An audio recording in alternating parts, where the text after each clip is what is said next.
Расклад на сентябрь для дев. Всем привет, с вами Дарья, таролог и нумеролог. Подписывайтесь, чтобы всегда получать полезную информацию. Начинаем с общей характеристики месяца.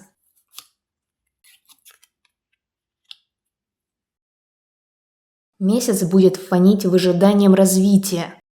То есть какие-то шаги уже были вами сделаны или еще планируете сделать, и вот в сентябре общий фон – это ожидание продвижения и результатов ваших действий. Что вас порадует?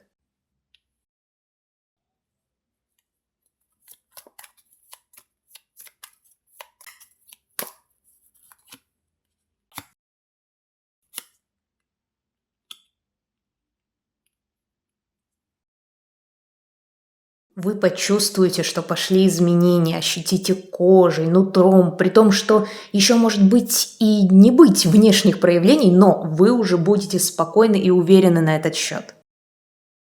А что огорчит?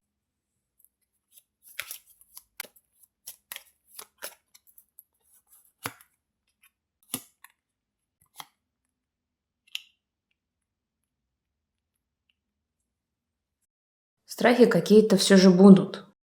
Это может быть и не связано с тем, что вас порадует, то есть в разных сферах. Но беспокойство, переживания какие-то все же будут, как тревожность за что-то или за кого-то. Это сложно, но учитесь отличать страхи от внутреннего голоса. Совет для вас.